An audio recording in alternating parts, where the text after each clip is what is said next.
Good morning students. हम maths में कर रहे हैं चैप्टर नंबर 8 क्वाड्रिलेटर, जिसमें हमने पहले वाली वीडियो में एक्सरसाइज 8.1 के 6 क्वेश्चन तक कंप्लीट कर लिया था। आज हम करने वाले हैं क्वेश्चन नंबर 7। सभी स्टूडेंट 7th सम की स्टेटमेंट को मैथ्स में ध्यान से देखें। ABCD is a rhombus. हमें एक ABCD क्वाड्रिलेटर दे रखी है rhombus. Show that diagonal AC bisect angle A as well as angle C। और हमें ये प्रूफ करना है कि जो AC डायगनल है वो A एंगल को भी बाइसेक्ट करता है और C एंगल को भी बाइसेक्ट करता है। एंड डायगनल BD, और जो BD डायगनल है वो B एंगल को भी बाइसेक्ट करता है और as well as D angle को भी बाइसेक्ट करता है। ये हमें क्या करना है, प्रूफ करना है। तो सबसे पहले तो हम डायग्राम बनाएंगे। हमें एक रोम्बस गिवन है,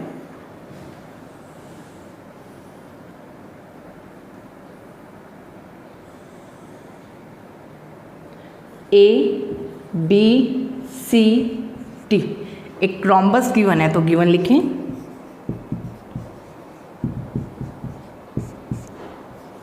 ABCD is a rhombus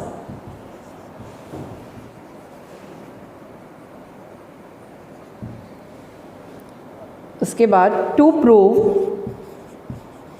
prove क्या करना है, दो पार्ट हैं इसके। एक तो AC bisect angle A as well as angle C। जो AC डायगनल है वो A को भी बाइसेक्ट करता है, मतलब एंगल 1 इक्वल होना चाहिए एंगल 2 के एंड एंगल 3 इक्वल होना चाहिए एंगल 4 के, क्योंकि बाइसेक्ट का मतलब क्या होता है, 2 इक्वल पार्ट्स में डिवाइड करना। Second part BD diagonal BD bisects angle B as well as angle D। जो B एंगल है, BD डायगनल है, ये इसको भी बाइसेक्ट करना चाहिए, 5 और 6, और ये 7 और 8। ये भी हमें प्रूफ करना है। सॉल्यूशन,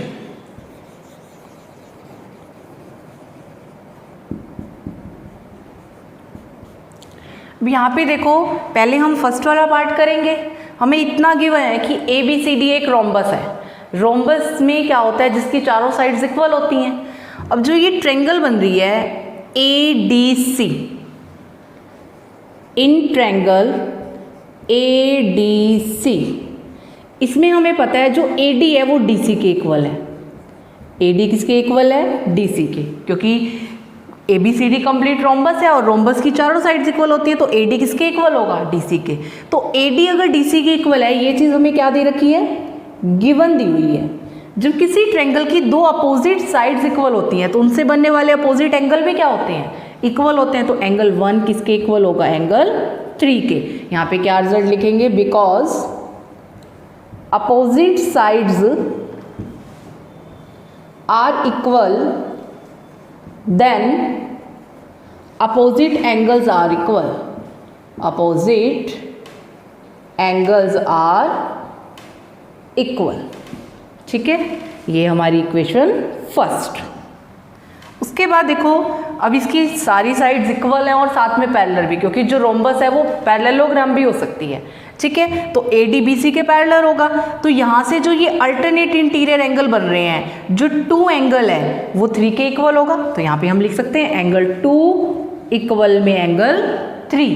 ब्रैकेट में क्या लिखेंगे, बिकॉज अल्टरनेट इंटीरियर एंगल, और साथ में कोमा लगा के लिख देना AD पैरेलल टू BC, क्योंकि रोम्बस है तो पैरेललोग्राम तो हो सकती है और साइड्स क्या होंगी, पैरेलल भी होंगी, इसकी इक्वल है तो AD क्या है, अगर BC के पैरेलल है तो 2 और 3 एंगल, ये कौन से एंगल बन रहे हैं हमारे, अल्टरनेट इंटीरियर एंगल। और अल्टरनेट इंटीरियर अगर लाइंस पैरेलल हो तो वो क्या होते हैं, इक्वल होते हैं। और ये हमारी इक्वेशन क्या बन गई, सेकेंड बन गई।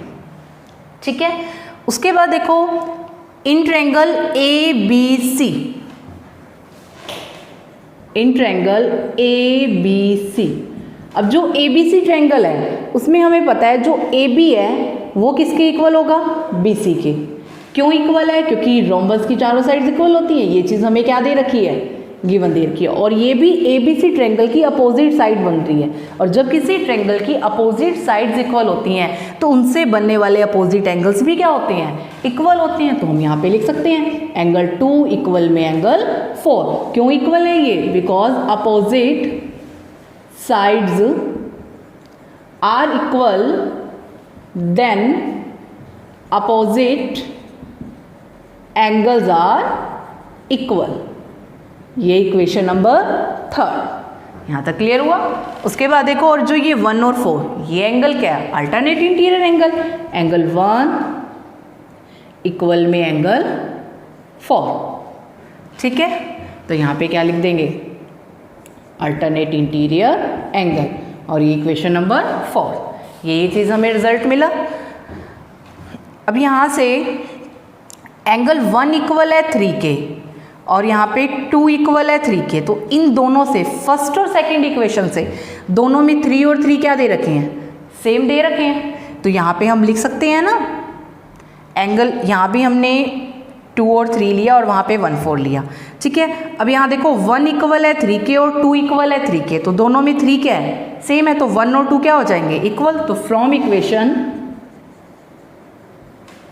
First and second angle 1 equal हो जाएगा एंगल 2 के। और यही चीज़ हमें करनी थी ना कि AC जो है A एंगल को बाइसेक्ट करता है। अगर 1 और 2 इक्वल है तो इसका मतलब AC A एंगल को क्या कर रहा है, बाइसेक्ट कर रहा है, ठीक है। उसके बाद देखो 1 इक्वल है 3 के और 1 इक्वल है 4 के। From equation first and fourth, from equation first and fourth, first equation में तो है 1 एंगल 3 के इक्वल हमने प्रूफ किया है, और फोर्थ इक्वेशन में 1 एंगल 4 के इक्वल प्रूफ किया है। यहाँ पे 1 दोनों में सेम, तो एंगल 3 इक्वल में एंगल 4, और ये भी हमें चाहिए था। तो इसका मतलब 1 2 के इक्वल आ गया और 3 4 के इक्वल आ गया। तो therefore diagonal AC bisect angle A as well as angle C। यही प्रूफ करना था फर्स्ट पार्ट में। जो डायगोनल AC है वो A एंगल को भी बाइसेक्ट कर रहा है और B एंगल को भी बाइसेक्ट कर रहा है। चलो ये वाला आप मत लिखना, इसका हमारा कोई यूज हुआ ही नहीं है। फर्स्ट सेकंड और फोर्थ जो इक्वेशन बनी है इन्हीं से हमारा रिजल्ट आ गया, ठीक है। यहाँ पे हमारा था ये अपोजिट साइड्स इक्वल हैं तो अपोजिट एंगल्स इक्वल, ये अल्टरनेट इंटीरियर और अगला भी अल्टरनेट इंटीरियर। इन तीनों इक्वेशन से पहले फर्स्ट और सेकंड को कंपेयर किया, वहाँ से 1 और 2 इक्वल आ गए। फिर फर्स्ट और थर्ड को, फोर्थ इक्वेशन को कंपेयर किया, वहाँ से 3 और 4 इक्वल आ गए। तो therefore diagonal AC bisect angle A as well as angle C। अब ऐसे ही सिमिलरली सेकेंड पार्ट आपका बिल्कुल सेम है। जैसे हमने AC को बाइसेक्ट कर रहा है A और C को, ऐसे हमें प्रूफ करना है क्या BD डायगोनल है वो B एंगल को बाइसेक्ट करता है, मतलब 5 और 6 इक्वल प्रूफ करने हैं, और एज वेल एज क्या D को भी बाइसेक्ट करता है, मतलब 7 और 8 एंगल इक्वल प्रूफ करने हैं। तो सेम इसी टाइप से हम करेंगे, तो ध्यान से देखना अब कैसे करना है। सेकेंड भी same easy as it is है।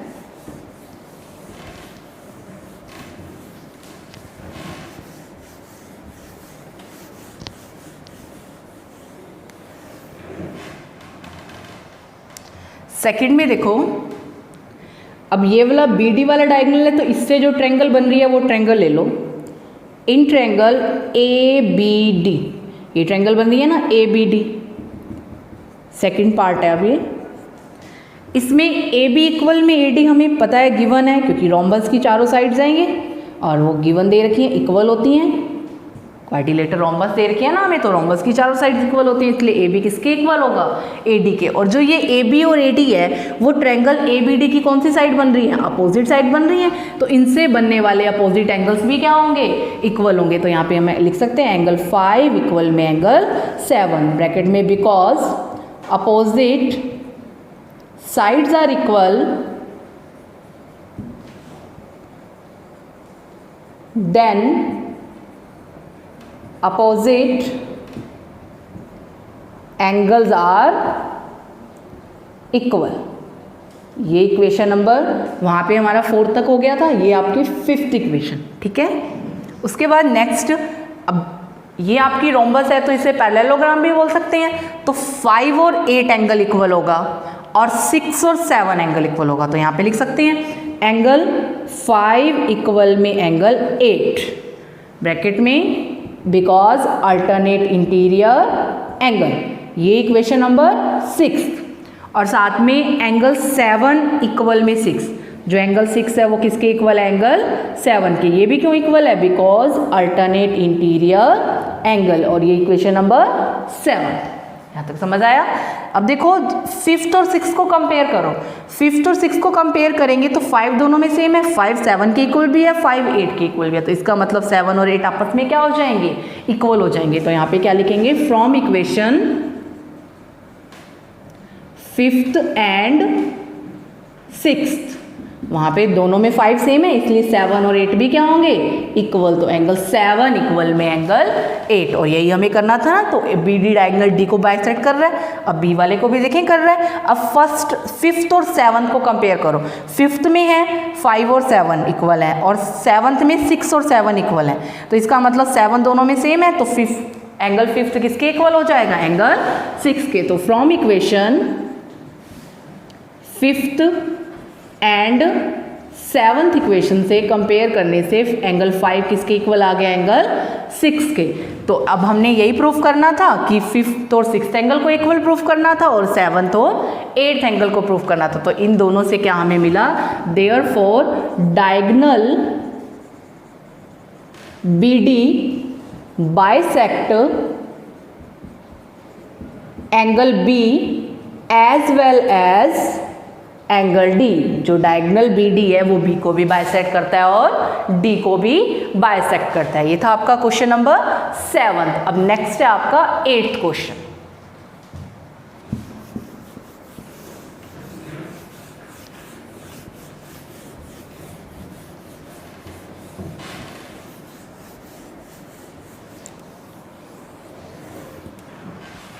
एट्थ क्वेश्चन में क्या दे रखा है? सभी स्टूडेंट मैथ्स में देखो स्टेटमेंट को ध्यान से। ABCD is a rectangle. हमें एक ABCD दे रखी है और वो क्या बता रखा है? रेक्टेंगल है। ड्रॉ कर दें यहाँ पे डायग्राम ABCD। आगे कह रहे हैं in which diagonal AC bisect A as well as angle C। जो AC डायगोनल है वो A को भी बाइसेक्ट करता है, मतलब एंगल 1 इक्वल एंगल 2 के, एंड C को भी बाइसेक्ट कर रहा है एंगल 3 इक्वल में angle 4। Show that, first part proof करना है ABCD is a square. First में हमें बताना है क्या ये स्केयर भी है। स्केयर के लिए क्या करना पड़ेगा? एक तो चारों साइड्स इक्वल प्रूफ करनी होंगी और ईच एंगल कितने डिग्री का होना चाहिए? 90 डिग्री का होना चाहिए। And second part diagonal BD, और साथ में ये बताना है जो BD डायगोनल है क्या वो B को भी और D को भी बाइसेक्ट करता है। तो सबसे पहले जो चीज़ हमें गिवन है वो गिवन लिखते हैं, फिर हमें क्या प्रूफ करना है वो देखते हैं। Given ABCD is a rectangle. ABCD is a rectangle and diagonal AC bisect angle A as well as angle C, और ब्रैकेट में लिख दो एंगल 1 इक्वल में एंगल 2 एंड एंगल 3 इक्वल में एंगल 4, क्योंकि बाइसेक्ट का मतलब क्या होता है? 2 इक्वल पार्ट्स में प्रूफ करना, बांटना। टू प्रूफ क्या करना है? फर्स्ट पार्ट में तो ये बताना है ABCD is a square and second part diagonal BD bisect angle B as well as angle D. Solution पहले फर्स्ट पार्ट प्रूव करेंगे। फर्स्ट पार्ट में बताना है कि क्या ABCD आपका रेक्टेंगल तो दे ही रखा है, अब ये बताना है क्या ये स्क्वायर भी है। अब एक चीज़ हमें पता है कि ABCD इज ए रेक्टेंगल है, तो रेक्टेंगल की क्या कंडीशन होती है? एक तो आमने सामने वाली साइड्स इक्वल होती हैं, ए बी इक्वल में D C and A D equal में B C, equation number first. क्योंकि अपोजिट साइड्स इक्वल होती हैं रेक्टेंगल की, और साथ में ईच एंगल कितने डिग्री का होता है, 90 डिग्री का। और ये इक्वेशन नंबर सेकेंड। तो ये चीज़ तो हमें प्रूफ करने की जरूरत नहीं है, अपोजिट साइड्स भी और साथ में ईच एंगल भी, इतना तो हमें स्क्वायर में चाहिए। साथ में अब लेकिन स्क्वायर की एक एक्स्ट्रा कंडीशन होती है कि चारों साइड आपस में इक्वल होती हैं, अपोजिट तो इक्वल दे रखी हैं, अब हमें एक साइड वाला पेयर इक्वल प्रूफ करना है, और अगर वो इक्वल प्रूफ कर दिया तो उसे फर्स्ट इक्वेशन से कंपेयर करके चारों साइड्स आपस में क्या हो जाएंगी, इक्वल आ जाएंगी। अब वो देखते हैं हम किस टाइप से करेंगे। इसमें एक चीज़ और गिवन है, जो डायगोनल AC है, diagonal AC bisect angle A as well as angle C।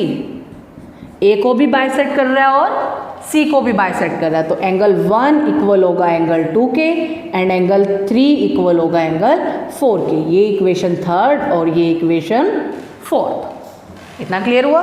अब ये रेक्टेंगल है तो ये पैरेललोग्राम भी होगी, क्योंकि अपोजिट साइड्स इक्वल है तो ये पैरेललोग्राम भी हो सकती है। क्योंकि मैंने बताया था जो रेक्टेंगल है, स्क्वायर है, रोम्बस है, वो पैरेललोग्राम तो हो सकते हैं, लेकिन पैरेललोग्राम स्क्वायर, रेक्टेंगल और रोम्बस नहीं हो सकते। ठीक है, तो अब ये देखो, इसमें हमें ये पता है लाइंस पैरेलल भी हैं, तो ये कौन से एंगल हो जाएंगे, अल्टरनेट इंटीरियर एंगल हो जाएंगे। तो यहाँ पे हम लिख सकते हैं एंगल 2 इक्वल में एंगल 3 एंड एंगल 1 इक्वल में एंगल 4। ये हमारी इक्वेशन फिफ्थ और ये इक्वेशन सिक्स्थ। ये क्यों इक्वल हुए हैं दोनों, क्योंकि ये कौन से एंगल बन रहे हैं, अल्टरनेट इंटीरियर एंगल। कितना क्लियर हुआ। अब कंपेयर करो इसे यहाँ से फर्स्ट और फिफ्थ, थर्ड और फिफ्थ को कंपेयर करेंगे। तो थर्ड और फिफ्थ में देखो, टू दोनों में ये 2 एंगल 1 के इक्वल भी है और 2 एंगल 3 के इक्वल भी है। तो इसका मतलब 2 और 1 और 3 भी आपस में क्या हो जाएंगे, इक्वल हो जाएंगे। तो from equation third and fifth क्या हो जाएगा, थर्ड और फिफ्थ इक्वेशन से 2 दोनों में सेम, तो एंगल 1 किसके इक्वल हो जाएगा, एंगल 3 के। अब एंगल 1 और 3 अगर इक्वल है तो क्या ये जो ADC ट्रायंगल है इसके अपोजिट एंगल बन रही हैं, और जिस ट्रायंगल के अपोजिट एंगल इक्वल होते हैं तो इसका मतलब उससे बनने वाली अपोजिट साइड्स भी क्या होंगी, इक्वल होंगी। तो हम यहाँ पे लिख सकते हैं AD इक्वल में DC ब्रैकेट में, because opposite angles are equal, opposite angles are equal, then opposite sides are equal. ठीक है, और ये बन गई आपकी इक्वेशन नंबर 7। तो जैसे हमने AD और DC को प्रूफ किया, ऐसे AB और BC को भी कर सकते हैं। तो यहाँ पे लिख दें सिमिलरली AB इक्वल में BC, और ये इक्वेशन नंबर 8। ठीक है, तो आपकी जो फर्स्ट इक्वेशन है उसमें आमने सामने वाली साइड्स इक्वल है, 7th और 8th में साइड वाले पेयर इक्वल हैं। तो फर्स्ट 7th और 8th से चारों साइड्स आपस में क्या हो जाएंगी, इक्वल हो जाएंगी। तो from equation first 7th and 8th equation से, फर्स्ट इक्वेशन में AB DC के इक्वल है और AD BC के इक्वल है, 7th में AD DC के और 8th में AB BC के। तो इसका मतलब फर्स्ट 7th और 8th से चारों साइड्स आपस में क्या होंगी, इक्वल होंगी। AB इक्वल में BC इक्वल में CD इक्वल में DA। तो स्क्वायर की यही कंडीशन होती है, चारों साइड्स इक्वल होती हैं और ईच एंगल कितने डिग्री का होता है, 90 डिग्री का होता है। वो तो हमें पहले ही, क्योंकि रेक्टेंगल है और रेक्टेंगल की भी दोनों में एक सेम कंडीशन होती है ना, उसका भी ईच एंगल 90 डिग्री का होता है और इसमें भी ईच एंगल 90 डिग्री का होता है। तो वो तो हमने पहले ही कर रखा है, और साथ में सिर्फ ये बताना था कि चारों साइड्स भी इक्वल आ रही हैं और वो भी इक्वल दिखा दी। तो इन दोनों से क्या हो जाएगा, therefore ABCD is a square, और स्क्वायर ही प्रूफ करना था। तो ये फर्स्ट पार्ट हो गया आपका, स्क्वायर बताना था इसे स्क्वायर है या नहीं। ठीक है, अब नेक्स्ट है आपका इसका सेकंड पार्ट।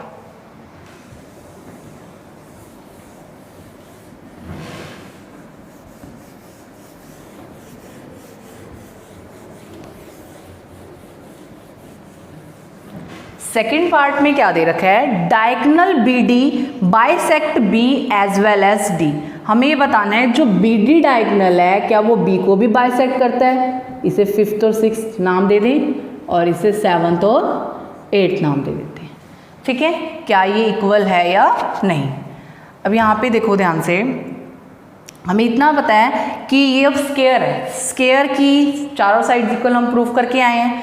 तो यहाँ पे लिख सकते हैं second part, in triangle ABD triangle लेंगे, AB इक्वल में AD ब्रैकेट में, because ABCD is a square, क्योंकि ये स्क्वायर है और स्क्वायर की चारों साइड्स आपस में क्या होती हैं, इक्वल होती हैं। और ये ABD की क्या बन रही हैं, अपोजिट साइड बन रही हैं। और अगर अपोजिट साइड्स इक्वल है तो उनसे बनने वाले अपोजिट एंगल्स भी क्या होंगे, इक्वल। तो एंगल 5 इक्वल में angle 7, because opposite sides are equal, then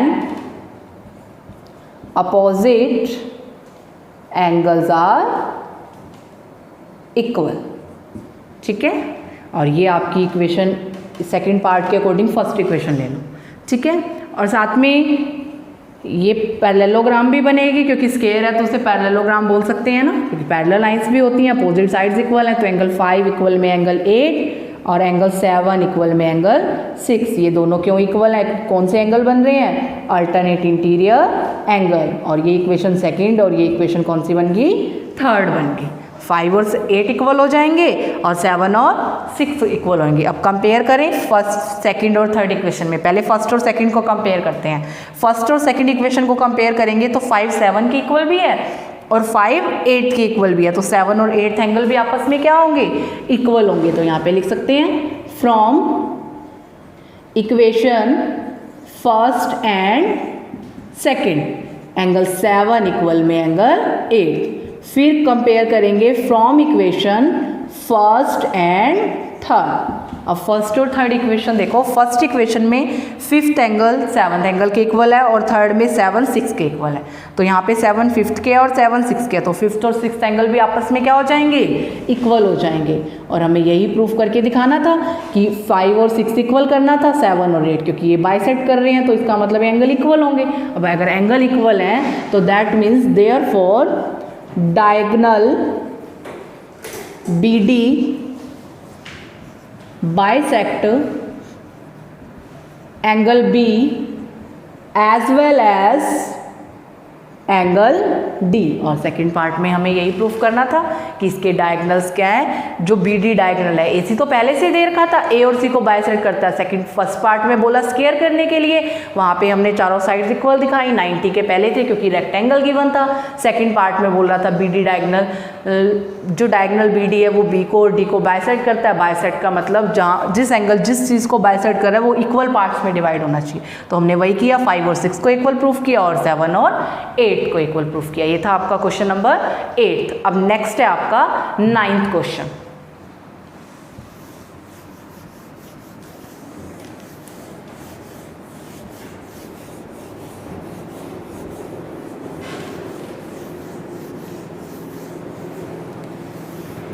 ninth question में क्या दे रखा है, सभी स्टूडेंट मैथ्स में देखें स्टेटमेंट को ध्यान से। इन parallelogram ABCD 2 points P and Q taken on diagonal BD such that DP equal में BQ, then show that। हमें एक पैरेललोग्राम दे रखी है ABCD, डायग्राम गिवन है इस बार हमें ABCD। ठीक है, फिर उसके बाद क्या रखा है, जो BD डायगोनल है उसके ऊपर P और Q 2 पॉइंट दे रखे हैं। तो BD डायगोनल को ज्वाइन करें, यहाँ पे एक P पॉइंट है और यहाँ पे एक Q पॉइंट है, और फिर से ज्वाइन भी किया हुआ है A को Q से एंड A को P से, एंड C को Q से और C को P से। जो चीज़ गिवन है पहले वो राइट कर लो।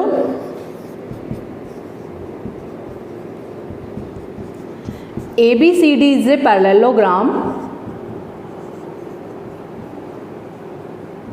एंड साथ में बोल रहा है जो DP है, DP ये वाली साइड एंड BQ ये साइड आपस में क्या है, इक्वल गिवन है। DP इक्वल में बी क्यू। आगे बोल रहे हैं then show that, to prove, जो हमें प्रूव करना है,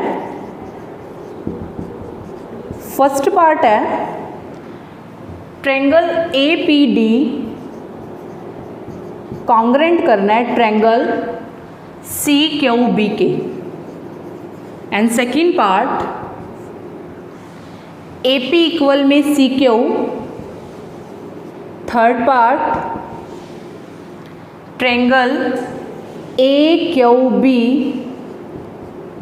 कॉन्ग्रेंट है ट्रायंगल सी पी डी के, and fourth part A Q equal में C P, and fifth part A P C Q is a parallelogram.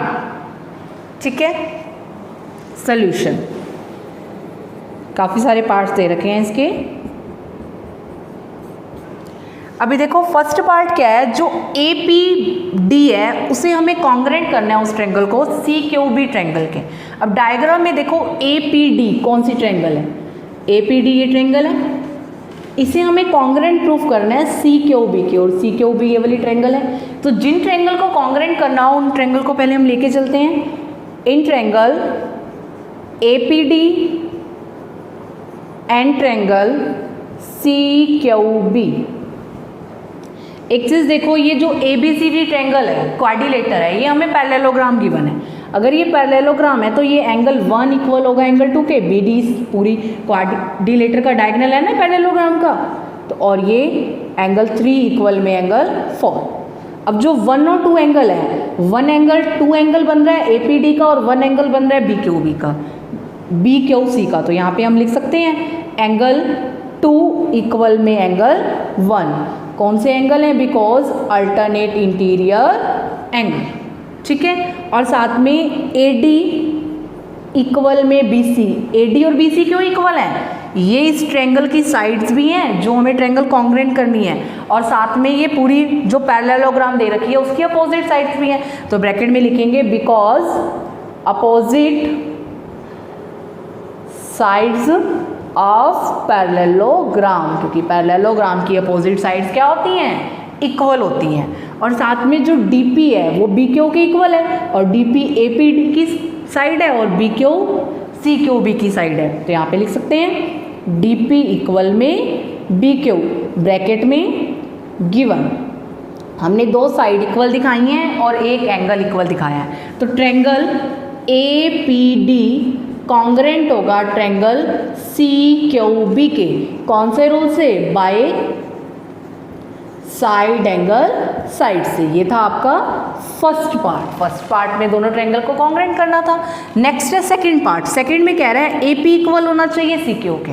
अब देखो जो ऊपर ट्रायंगल 2 कॉन्ग्रेंट किए हैं, ए पी डी की साइड है और सी क्यू बी की साइड है। जब 2 ट्रायंगल कॉन्ग्रेंट होती हैं उसके बाकी के जितने भी क्रॉसपोंडिंग पार्ट्स होते हैं वो हमेशा क्या होते हैं, इक्वल होते हैं। तो हम यहाँ पे लिख सकते हैं ए पी इक्वल में सी क्यू, ब्रैकेट में by C P C T. C P C T का मीनिंग क्या होता है, corresponding parts of congruent triangle.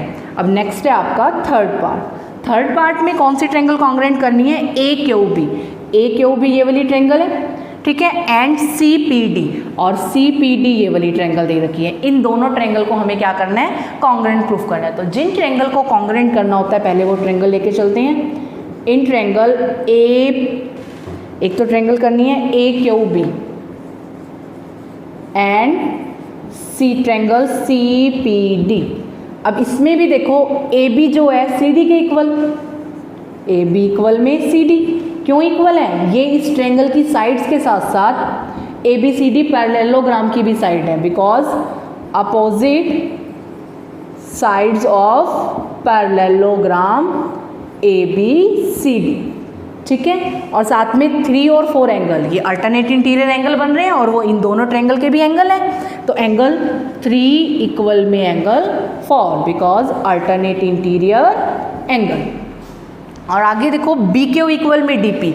B Q A B Q की साइड है और D P C B D की साइड है। तो यहाँ पे लिख सकते हैं बी क्यू इक्वल में डीपी और ब्रैकेट में गिवन, तो दो साइड इक्वल दिखाई है हमने और एक एंगल इक्वल दिखाया है। तो triangle A Q B congruent होगा ट्रायंगल सी पी डी के, ब्रैकेट में बाय साइड एंगल साइड से। और जब दो ट्रायंगल कॉन्ग्रेंट होती हैं उसके सभी कॉरस्पॉन्डिंग पार्ट्स इक्वल होते हैं। और फोर्थ पार्ट में हमें यही चाहिए, देखो फोर्थ पार्ट में क्या कह रहा है, ए क्यू किसके इक्वल होना चाहिए, सी पी के। ए क्यू इसकी साइड बन रही है और सी पी इस ट्रायंगल की साइड बन रही है, और ये दोनों ट्रायंगल क्या हैं, कॉन्ग्रेंट है। जब दो ट्रायंगल कॉन्ग्रेंट होते हैं तो उसके कॉरस्पॉन्डिंग पार्ट्स क्या होते हैं, इक्वल होते हैं, ठीक है। और कौन से रूल से, by C P C T से, corresponding parts of congruent triangle. ये था आपका फोर्थ पार्ट। अब नेक्स्ट है लास्ट आपका फिफ्थ पार्ट। फिफ्थ पार्ट में क्या बताना है, A P C Q is a parallelogram. A P C Q ये वाली बन रही है क्वाड्रिलेटरल पूरी, इसे हमें पैरेललोग्राम प्रूफ करना है। हमने इतना तो देखो ये प्रूफ कर रखा है, जो क्यू सी है वो ए पी के इक्वल सेकेंड पार्ट में, और ए क्यू सी पी के इक्वल फोर्थ पार्ट में। तो from second and fourth part अगर किसी क्वाड्रिलेटर की अपोजिट साइड्स इक्वल है तो दैट मीन्स वो आपकी क्या बनती है, पैरेललोग्राम बनती है। ये हमने थ्योरम करी थी। तो हम यहाँ पे लिख सकते हैं कि ए पी इक्वल में C Q and A Q equal में C P prove above, then A P C Q is a parallelogram. क्योंकि जब किसी क्वाड्रिलेटर की अपोजिट साइड्स इक्वल होती हैं तो वो हमारी क्या बनती है, पैरेललोग्राम बनती है।